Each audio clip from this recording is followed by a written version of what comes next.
There's the bell, and welcome to the Insurance Dudes, a podcast for insurance agency owners, where we will have conversations and guests focus on helping you gain leverage in your agency. What's leverage? It's a business term defined as the power to get you more time and greater business success through business ownership. Agency ownership, if done correctly, absolutely will create the opportunity for you to gain more time and financial freedom. Conversely, without the right people, systems, and processes, agency ownership will become a highly stressful and possibly low-paying job. The spirit of this podcast is to get you thinking of different ways to move towards optimization in your business and in your life. In today's episode, we're joined by Eric Brown, a Marine veteran who served in Iraq and then went on to become a police officer, then ran an accident reconstruction company, and finally landed at Allstate in 2017, now owns a couple agencies. We went live on Facebook in the agency owners and staff group, verified. Make sure to look for the group, answer the questions, and put on your seatbelt. Let's get into the talk. I got my Kajabi Hero shirt on. Nice. There you go. Yeah. You busy today? Yeah, it's I'm trying to ramp up on staffing right now, so that's all. All day I've just been calling candidates and reviewing resumes and all that good stuff. So right on. You know, yeah. This will be, so I'm going to open my second office sometime this summer. And I think this will be my last ECP because that'll give me two. And then after that, I should have enough on my books then to just start buying books. If I can build both of these by the end of 4 years on each to 4 million each, that sits me at 8 million. And then if I can go out and buy a 5 million book somewhere or something like that, boom, instantly sitting on 13 million. That's a good place to be. You can afford the debt on the 5 when you have a debt-free rate, right? Yeah, exactly. Yep. That's exactly it. For those of the folks on here who don't know Eric, he's been doing this for a while, has an awesome background. He's a Marine vet. So he where did you serve? I was out at Camp Lejeune, Camp Pendleton, and I was over in Iraq for about 2 years. Iraq, wow, something else. Was it pretty crazy over there? It's kind of like being at Miami Beach without the ocean. Lots of sand. Everybody's got guns. There you go. All right, so same thing. Right on. And then from there, you went into law enforcement. So you're a cop. Yeah. And how long were you a cop for? 12 years. 12 years. And there was sort of a bittersweet end to that. It was, yeah. Working one night on midnights, running lights and sirens to a call, and a drunk driver ran a red light, T-boned my cruiser, shattered the whole right side of my body, put me off work for about a year and a half. Had to have a bunch of surgeries, a bunch of plastic surgery, physical therapy, stuff like that to try and put me back together. Man. Well, thank you for your service and for what you've done, and I'm really glad that you're okay. So right. That's important. But then that led you to the accident reconstruction. Yeah. Yep. Yeah. So, and that was just from my time being a police officer, because that's what I did. I was in our traffic unit. So that just got me into the field of going out and investigating crashes, figure out who's at fault, stuff like that. And obviously that's of a big value to insurance companies, which is kind of how I got my start into insurance. So talk about that. How did you end up doing this? How'd you get into this? Yeah. So, obviously, so I had my reconstruction company, and I had all, primarily insurance work. So we worked for all the different insurance industries or all the different carriers. And so once I got injured, I knew a couple of people at Allstate. And so they, reached out to me and said, hey, look, we love what you do with your company. You're probably one of our favorite vendors out there. You ever think about opening an agency for us? So, I never really gave it any thought. So started looking into it and was like, what the heck? I've got nothing else to do with my time. So I figured I'd give it a shot. And how long ago was that? October of 17 was when I opened, and just went scratch, enhanced compensation the whole way. And a lot of the less seasoned agents struggle at that beginning, right? Because there isn't necessarily any blueprint on how to run the agency. There isn't all of these different things, and they get inundated with all of the different options. So walk me through that from the scratch startup standpoint and what you did to get to where you are. Yeah. So, my big thing was just experiment with everything, and that was the big thing is don't get laser focused on just one mindset. Be open to, other possibilities. Don't be afraid to pull the trigger and make a decision. I love one of my buddies put a quote out there the other day and said, the road is paved with indecisive squirrels. And heck yeah, it is.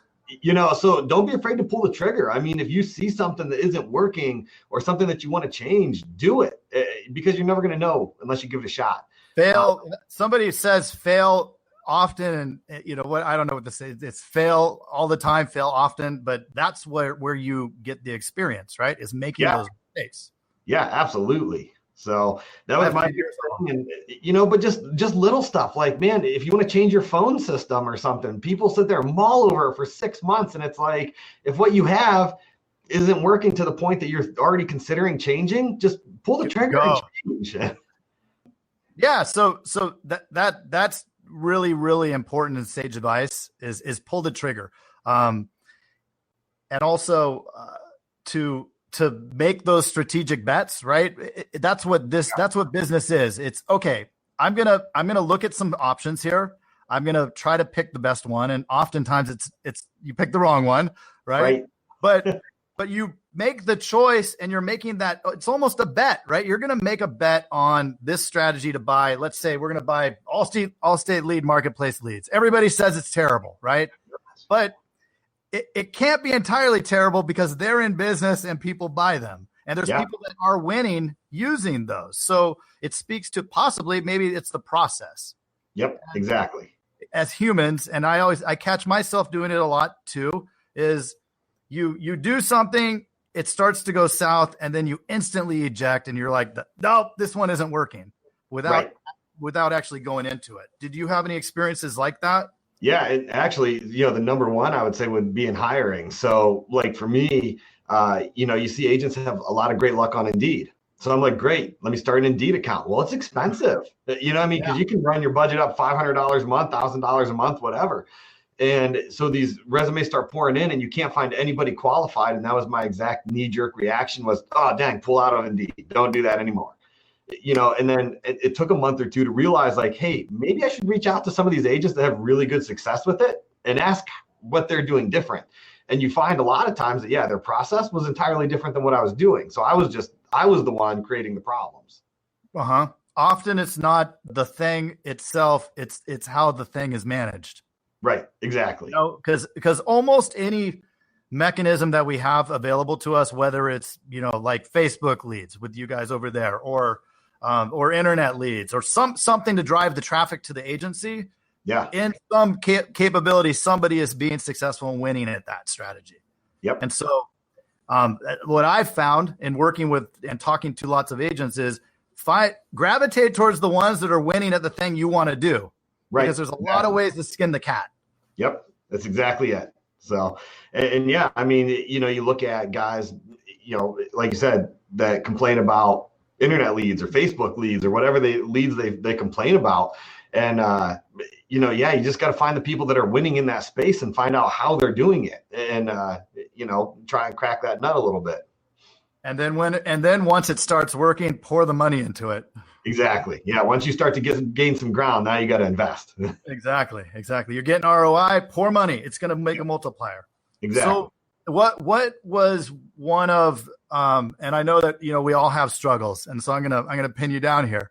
Yeah. What was one of the toughest struggles or challenges that you've had since you started? I know you said the hiring, but I mean, and I guess that could be it. I'd like you to talk through that, how you overcame that challenge or that struggle.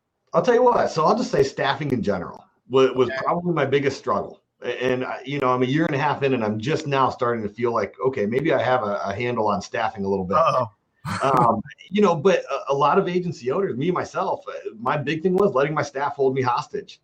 And that's a horrible place to be in. It's a horrible place to be in where you're like, oh man, I have to go to the office today and deal with drama. And if you're in that place, man, you got to make a staffing change instantly. Yeah.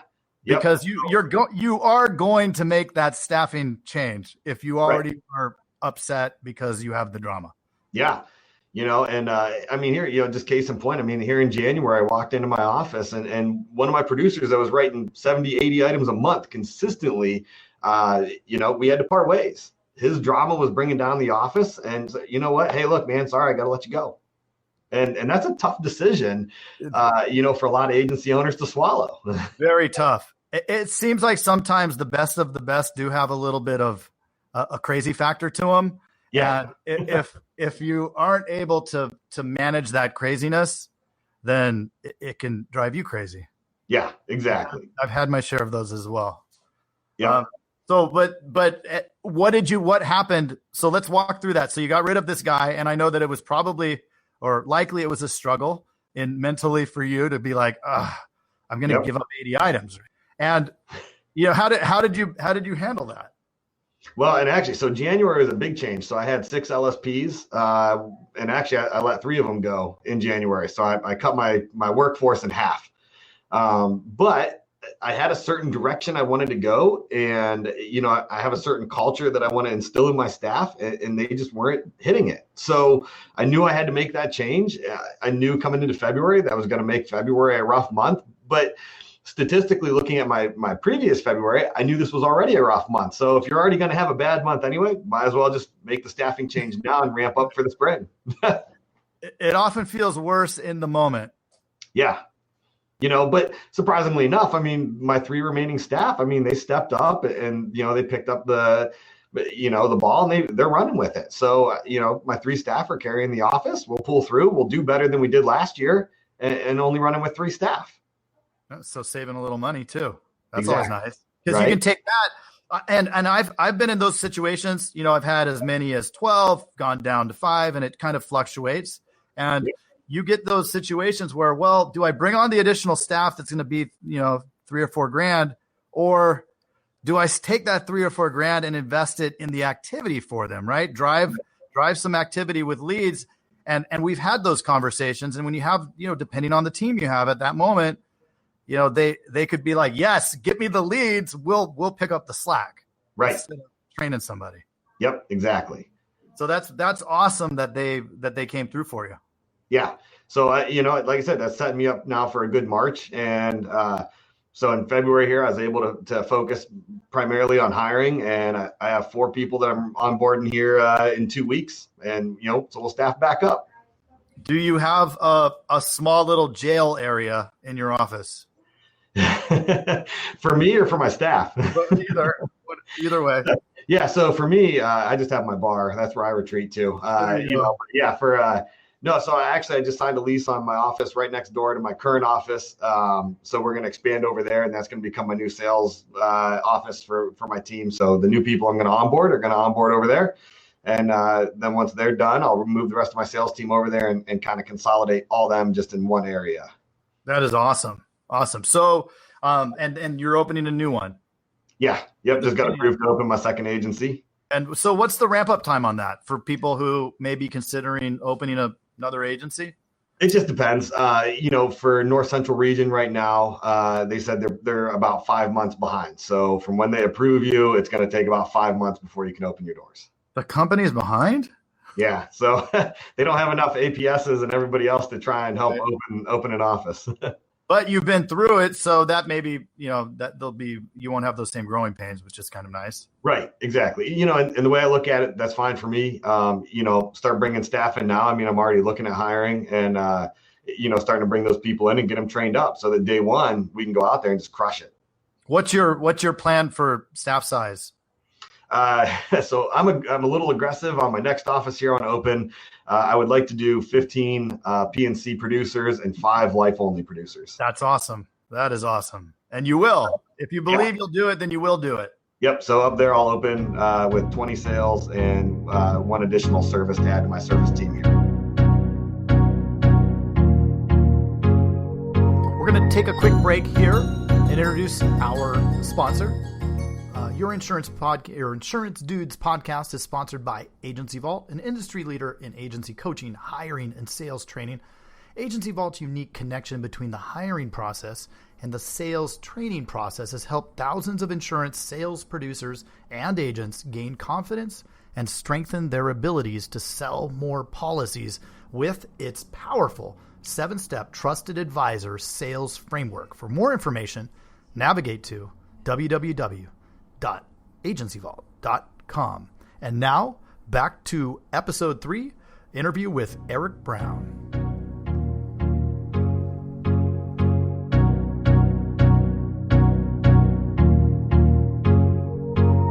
What's the biggest win so far?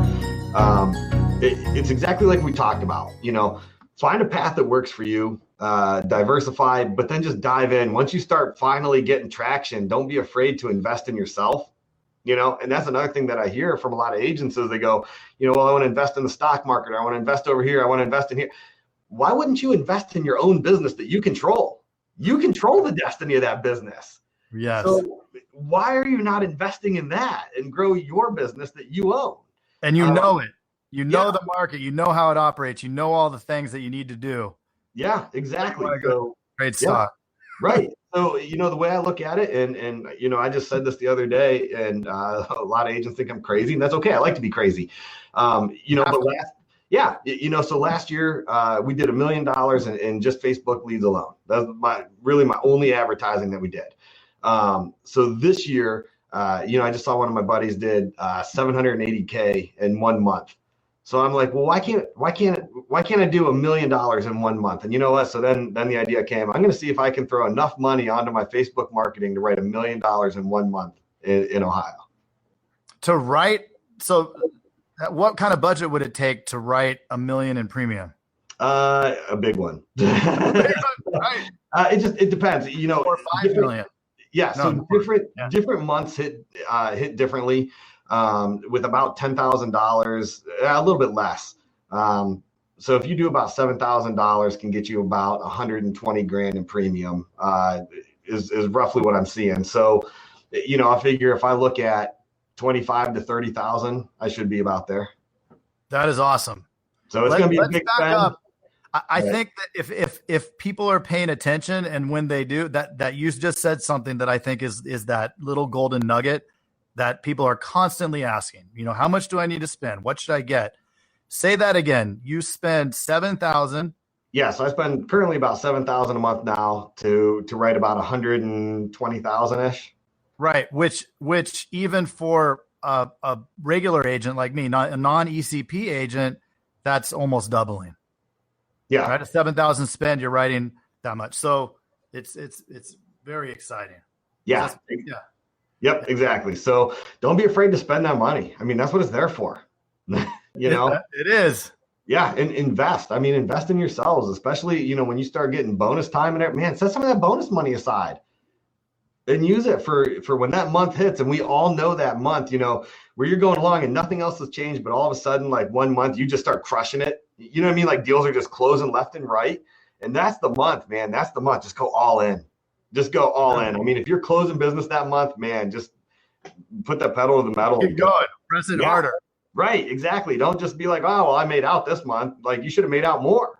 Well, when my folks, they get a big house, 5 items or whatever, and they're all excited. I'm like, this is when you go right back on the phone and you crush it because you have the momentum. Right. Yeah, right? Absolutely.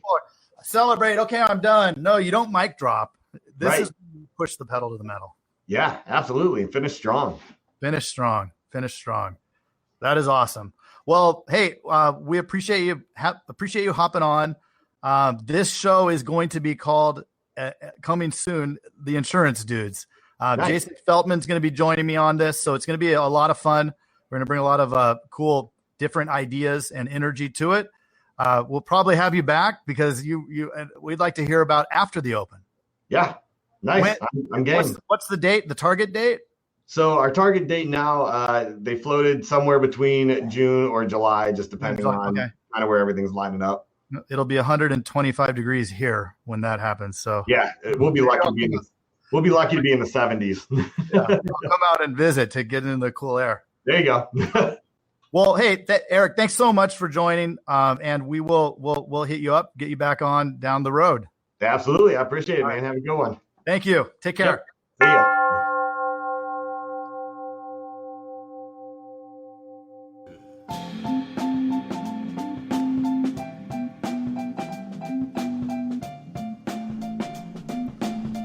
Thank you for joining the Insurance Dude podcast. We will see you next week, episode 4. Already to episode 4. Insane. So glad that you could listen and grateful that you joined. We'll see you next week as we talk to Travis Turner, who is going to talk about a lending referral process that has gotten him a ton of new business and filled his pipeline. Until next week, this is Craig Pretzinger on Insurance Dudes podcast.